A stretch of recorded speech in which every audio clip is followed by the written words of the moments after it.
Tonight on Talking Politics, the race for governor in Massachusetts is almost over, and a long line of polls suggest Democrat Maura Healey is headed for an easy win. But with plenty of unforced errors in Republican Geoff Diehl's campaign, what exactly is his endgame?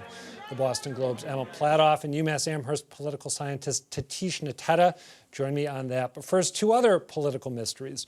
What brought Vice President Kamala Harris to Boston this week to campaign with Healey and several other Democrats who seem headed for victory, including AG nominee Andrea Campbell and Congresswoman Ayanna Pressley? And what on earth was behind the very ugly Boston City Council meeting at which District 3 Councilor Frank Baker accused his colleague Liz Breadon of importing Protestant versus Catholic animosity from Ireland into City Hall? Joining me to tackle those topics and a few others are GBH News politics editor Peter Kadzis and GBH News State House reporter Katie Lannan. Good to see you both. Great Katie, I have seen people suggesting on social media that if Kamala Harris came to Boston, as she did last week, that the race for governor has to be closer than people think. You covered that event. Did it feel more to you like a emergency get out the vote event or a preliminary victory party? I don't know that it was really either. It was kind of a weird vibe. Like you said, normally when you have the White House coming in, it's a close race. You got to call in the big guns. There wasn't that kind of air of panic, of really pushing people behind the Democratic ticket here, but there also wasn't a coronation happening. There was a lot of talk about really the potential for this to be a history-making ticket with so many women running and Andrea Campbell looking to be the first black woman AG, but a lot of the messaging was national in nature. And the idea of the stakes being really high in the midterms in terms of things like reproductive rights, the future of democracy. So pretty high stakes on the table, the vice president said. And it seemed to be more about mobilizing the Democrats in Massachusetts to call their friends in other states, to look big picture. And I guess it's worth noting that Harris's remarks would have been carried somewhat extensively up in New Hampshire, where the political landscape is really different than it is here.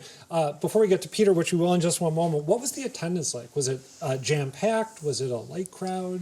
It wasn't, bodies all packed in all together, no room to move around. Yeah. There were folding chairs set up, and there was definitely room to breathe and walk around, but it was while not a full arena type of audience, it was a friendly one. It was receptive.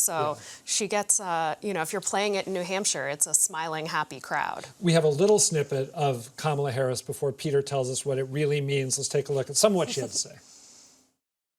I thank you for what you're about to do to elect Maura Healey to be the next governor. Peter Kadzis, what are your thoughts on why Kamala Harris came here at this point in time? I'm going to use a male analogy, which is probably not the best way to do it, but I think it conveys my meaning. It's like wearing suspenders and a belt. It's a safety move. There is a remarkable chance that Massachusetts will elect all women, with the exception of one, Bill Galvin, all women to the statewide constitutional offices. And I think she may have been trying to harness that energy and play into it. Also, the race for governor here has been very strange. I mean, Maura Healey will essentially be coronated governor, assuming she wins. Yeah. And while I'm not predicting Geoff Diehl is going to defy the polls and be elected governor, I wouldn't be surprised if he performs better than some of us think he might. We'll be talking more about Diehl in the second segment, but I'm curious, what for him might be, if he doesn't manage to get elected, what might be a moral victory? What kind of margin would make people say, wow, didn't see that coming? Well, I would just say anything higher than Trump's victory in Massachusetts, because then Geoff Diehl can say, look, the Republican Party in Massachusetts is more than just an agency for Donald Trump. There are other people here who are conservative and have their own concerns. I'd say it's I would say it's a very clean measure. any votes over and above what Donald Trump got for president. Because we in the media have tried to reduce Diehl to a Trump puppet. Yep. Let's shift gears for a little bit and talk about what happened at the Boston City Council. And oftentimes, you know, I'm fascinated by Boston city politics. I know some of our viewers who are elsewhere in the state may not be as interested as I am, but there was this really remarkable exchange between two councilors, Frank Baker and Liz Breadon, in the meeting that occurred the same day that Harris was here stumping in Boston. It started off when Frank Baker said he had gotten a call. This was before the council voted on a new redistricting plan that they approved. He said he'd gotten a call from an old friend who happened to be a Catholic priest who told him this. He said that the clergy in Boston, they're all talking about this process right here. And they're viewing this exercise as an all-out assault on Catholic life in Boston. And it's not lost on them that the person that's leading the charge is a Protestant from Fermanagh. As the map we are voting on today indicate, as the maps we are voting on today indicate. We're in brief recess. We're in brief recess. It is an insult to me to have a colleague in this city council insinuate that I am discriminating against Catholics. That is not what's happening here. I'm standing up for the rights of our minority communities, Hispanic, Asian, and Black, to have equal access to voting and to have an equal opportunity to elect the candidate of their choice. And if that means annoying and upsetting Catholics, I'm very, very sorry. And I don't think that is reflective of Catholic values, although I'm not a Catholic. I leave some of my Catholic friends to speak to that. Peter, you've been watching Boston city politics a long time. What in God's name happened there? It was more of Monty Python than Saturday Night Live. It was a real surreal event. Look, let me set the historic record straight. Back in the 19th century into the early 20th century, there was discrimination and tension between Protestants and Catholics. By 1949, it was gone, mainly because the Irish controlled the city, and they had a hammerlock on the State House. 1949 was the year John B. Hines beat the old, worn-out James Michael Curley for mayor. I would say if you're looking for a date for that sort of rivalry to have ended, it was then. Listen, Frank Baker threw a stink bomb into the city council. He knows there's no truth to this. Listen, in a story we published, GBH News, the Archdiocese, they chose their words carefully, but they made it very clear there was no Protestant conspiracy against Catholics, and they did request that this important process of redistricting perhaps be given a little more time, but they rejected the idea that there was a Protestant conspiracy. I mean, it's laughable. If people are interested, by the way, in what we're talking about here, they should really go find it. You can find it easily on YouTube. Look up the Boston City Council. And Liz Breadon, who we saw respond to the allegation by Frank Baker, Liz Breadon, who hails from Northern Ireland, she gave a really remarkable speech, one of the most remarkable speeches I can recall seeing in Massachusetts politics, broadly speaking. Katie, to slightly more mundane matters, on Beacon Hill, ever since the legislature broke for their summer vacation, I believe 3 months ago, people have been waiting for them to find a way to work around their vacation schedules to pass a great big economic development bill. They didn't get done before they went on vacation. It finally passed yesterday. What is in it, or what are the big important things in it, and what's it missing? There's a lot of spending in this bill. It's more than it's almost $4 billion. A lot of that money goes to the health and human services sector, financially struggling hospitals, nursing homes, places that have been grappling with worker shortages amid the pandemic.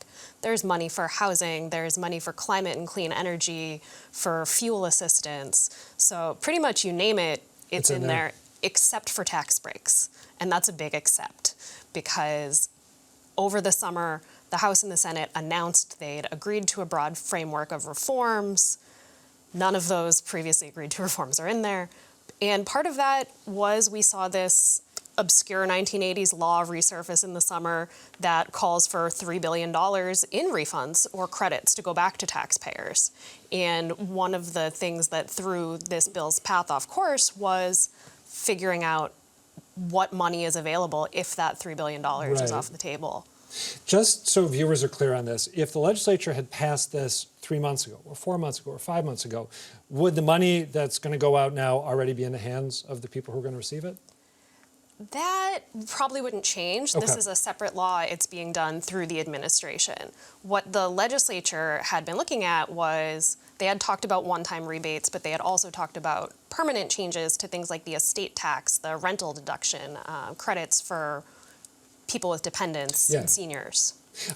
And is it possible that in leaving tax relief out, that the legislature may be looking ahead, like a lot of us are, to a Healey administration and trying to tee up Maura Healey, if she is elected governor next week, as a lot of people expect, for a early administration win, signing a big tax relief bill? Well, Maura Healey has said one of her top priorities, if elected, would be to cut taxes, and this would give her a window to do it as soon as perhaps her first budget, if she does become governor.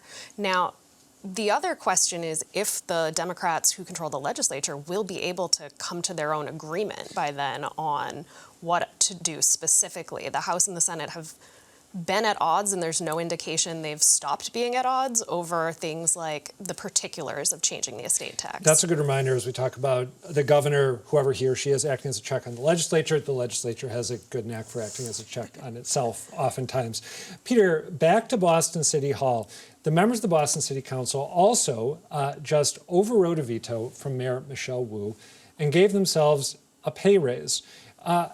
Again, with the proviso that the intricacies of Boston politics, may be of more or less interest to different people. Is there a lesson in here about the Boston City Council, or from the Boston City Council giving itself a pay raise at this point in time, about the way politicians relate to the rest of society as a whole? Yeah, it shows that the Boston City Council is a group of greedy, self-serving public officials.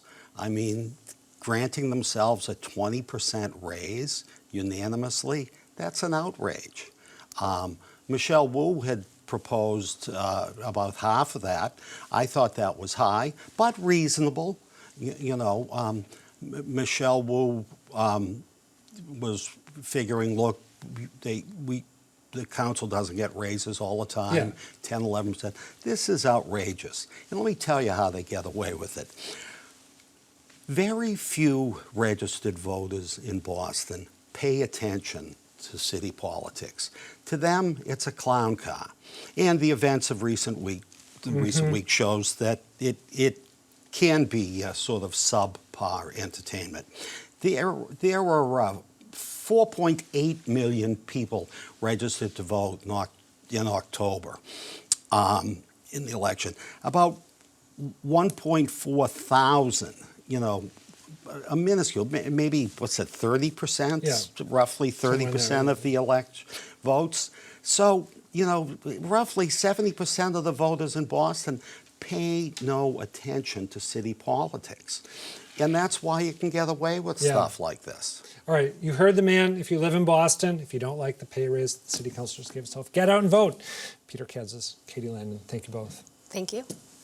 Next up, he's technically running for governor, but Geoff Diehl has been trailing Maura Healey by more than 20 points for months now, and it doesn't seem like his campaign or his party are working that hard to bridge the gap. From typos on mailers to a general lack of organization and some questionable messaging, Boston Globe political reporter Emma Platoff describes a head-scratching and haphazard campaign strategy in a Globe candidate profile out this week. She joins me now along with Tatishe Nteta, professor of political science at UMass Amherst and the director of the UMass Amherst poll. Thank you both for being here. Emma, the headline of your piece describes Geoff Diehl kind of running for governor. Why that particular qualifier? Yeah, thanks for having us, Adam. I think we can look both at what Geoff Diehl is doing and what he's not doing, right? So we know that this is a blue state with a history of electing Republican governors, and they've all done that. Bill Weld, Paul Cellucci, Mitt Romney, Charlie Baker, by following a very similar playbook, right? You talk about the economy, you stay away from controversial social issues, you kind of stay out of the national landscape. And we see Geoff Diehl doing something very different, right? He's talking about controversial social issues that are unlikely, according to polls, to move undecided voters in the middle and even on the left. And there are also some important things that he's not doing. Most notably, I think, is his campaign schedule, because there isn't much of one. We even just in the final few weeks of the campaign here, the Diehl camp is advertising just one event most days, and it's usually a fundraiser. I looked back at Diehl's campaign in 2018 when he ran for U.S. Senate against Elizabeth Warren and found it was much more packed, much more energetic. You know, there was a mid-October weekend when he hit 9 campaign events, including 6 local fall festivals. If you compare that to the same weekend this year, he had just 2 events, one of which was a fundraiser in Connecticut. So I think there's a question as to sort of how much time, how much effort is going into the run this time. Tatishe, Emma alluded to the issues positions that Diehl has been taking. I'd love to get your take on how his messaging in this campaign has squared or not dovetailed with what Massachusetts voters were pleased with from their last governor, or the current governor, Charlie Baker, and what they want from the next governor. Yeah, I mean, if you just look at the central issues that are part of his stump speech, he talks about things like, you know, undocumented immigration and parental rights and CRT. He focuses attention, of course, on President Biden and the economy. But these aren't necessarily the meat and potato issues that Massachusetts voters care about. In recent days, he's been discussing, you know, that he'll be a check against a unified Democratic system if Maura Healey becomes governor, and of course, the Massachusetts state legislature being overwhelmingly Democratic. And those are the real sort of frames that have worked previously, as Emma has said, in terms of seeing success among Republican governors, or at least Republican candidates. And I don't think he's really connecting to that playbook in any real shape, form, or fashion. It's interesting because I feel like at some points in the campaign, especially earlier on, he's shown either an instinct to go in that direction or an awareness that it would be beneficial to. I think of the stance he took, you know, saying that the election was not stolen from Donald Trump and that it was time for Republicans to move on before he then reversed course. He also had the line he trotted out in a shadow State of the State speech earlier in the year about what, you know, how he was an Eagle Scout and wants to leave the state better than he found it. And those things seem to have fallen by the wayside. Just to drive this point home, he talks a lot as well about COVID mandates. He tweeted within the last few days that many COVID mandates were not an innocent mistake, these are Geoff Diehl's words, but instead a purposeful robbery of people's freedom. He went on to say that on day 1, he'd rehire every state worker who lost their job because of mandates, and on day 2 would fire everyone who thought mandates were a good idea. Tatishe, you guys polled the issue of vaccine mandates not quite a year ago, different time in the pandemic, but there was widespread support for them. 63% of people supported them for public sector workers. 59% of people supported them for public school kids. So is it fair to say that's another area where Diehl's messaging just doesn't fit where people are right now? Yeah, he's running a national campaign. And what we know about Massachusetts historically and today is that we really care about the issues that affect the state. And so this is part and parcel of the ways in which Republicans across the country are running on issues like COVID-19. But from our polling, mask mandates are widely popular, but also, at least they were in the past, but also people aren't as concerned with COVID-19 as they are with the economy and inflation and housing costs. And he's not really speaking to these particular issues, or he's not doing so effectively. Emma, after all the reporting you did for your piece, which was a terrific read, did you come to the conclusion that Diehl wants to be governor but is not going about it in a very sophisticated or smart way? Or did you come to the conclusion that maybe he doesn't actually want to be governor at all? If you put that question to Geoff Diehl, he would say, absolutely, I'm running to be the governor of Massachusetts. You know, these are the issues that move me. This is what I want to do. But it is a genuine question among people who align with Diehl politically, among people who have worked their entire lives to elect Republicans in Massachusetts. I talked to one senior Republican in the state who described the Diehl campaign as "Where's Waldo?" This is a hard state to win as a Republican. You're always going to face long odds. It's always going to be hard to fundraise here. But there are a lot of things Geoff Diehl could be doing that are free that he's not doing, right? It doesn't cost any money to stand at a commuter rail station. It doesn't cost any money to go to a donut shop or a Patriots game or to work on a scallop boat, right? And these are all things he did in 2018 that we don't see him doing this time around. So there's a genuine question, even among Republicans sympathetic to Diehl's position, as to how sincerely he's trying to win this election. And if he's not, what else the campaign might be driving at. If there is another scenario where he's not actually, whatever he might say publicly, trying to win the election, what might those other things that he's going for be? There's a lot of speculation on this in Republican circles, and I should be clear, it's not something Geoff Diehl spoke to me about. He actually declined an interview, but some people think he's looking for potentially a role in the next Republican presidential administration, maybe a role as chair of the Massachusetts GOP. One person speculated that he might be interested in doing some kind of commentary on a conservative news network, maybe Fox News or Newsmax, where he's often been taking his message during the campaign. So we should be clear that these are rumors, that's speculation, but I think it's important to mention because top Republicans in the state are posing these questions as well. Tatishe, one of the fundamental assumptions of the Diehl campaign seems to me to be that Massachusetts is heading in the wrong direction, that people aren't happy with where the state's going right now. Let's take a look at a snippet of a recent ad where Diehl tries to drive that point home. Cost of living, it's forcing people to leave our state. Over 50,000 people just last year.